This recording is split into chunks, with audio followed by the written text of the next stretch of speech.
On a l'impression qu'on n'existe pas, on ne nous répond pas. Personne, même pas un conseiller de Matignon n'était présent mercredi dernier lorsque nous avons apporté une lettre pétition devant l'hôtel Matignon. Donc on a l'impression qu'on ne nous considère pas et ça renvoie au début de cette affaire quand le ministre de l'Intérieur et le préfet de police ont dit il n'y a pas de riverains autour de ce campement et en fait il y a juste 12 000 habitants à Pantin et une quinzaine de mille du côté d'Aubervilliers. Des gens qui aujourd'hui souffrent, ces craqueurs souffrent aussi, mais nous on souffre de leur présence parce que malheureusement ils sont en état d'abandon.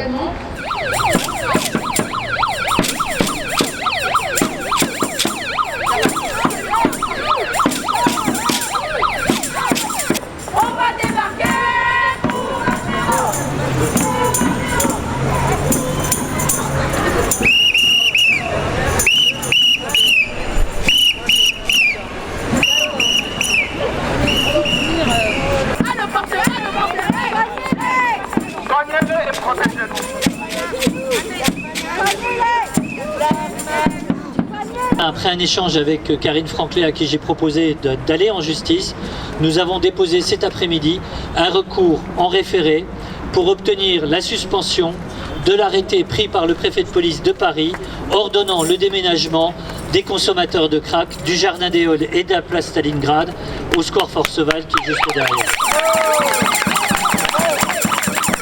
Si nous n'obtenons pas satisfaction, nous irons au fond.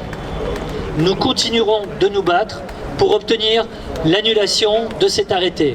Parce que là, le référé, en gros, c'est il y a urgence à agir, il y a une pérennité des faits qu'il faut absolument, à laquelle il faut absolument mettre fin. Soit le juge décide de reconnaître cette urgence et cette pérennité, et alors il prononce la suspension de l'arrêté.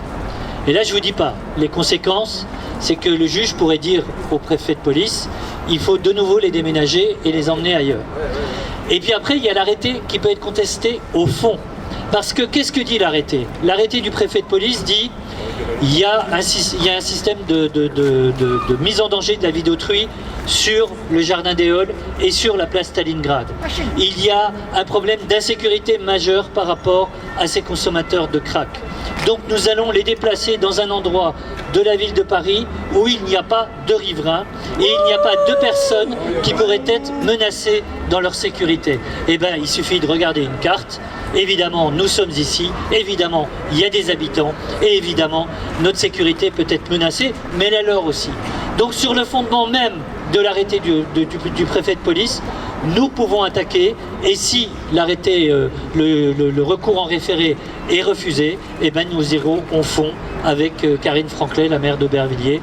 Voilà. Après, politiquement, c'est bien de le faire parce qu'il ne faut pas lâcher la pression contre le Premier ministre, le ministre de l'Intérieur et le préfet de police de Paris. Il ne faut pas oublier que c'est ça qui est notre mot d'ordre. Deuxièmement, juridiquement, vous savez, vous avez quelque chose qui existe dans notre droit. L'État est pénalement irresponsable. L'État est pénalement irresponsable. Les collectivités locales, la mairie de Pantin ou la mairie d'Aubervilliers sont pénalement responsables, mais pas l'État.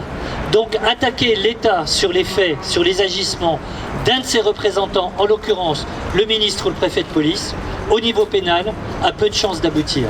Donc je voulais quand même vous le dire, je ne veux pas vous raconter d'histoire, on ira jusqu'au bout. Il y a parfois des succès qu'on n'attend pas, mais en tout cas, on va en justice et on va se faire entendre et on va maintenir la pression contre le préfet de police.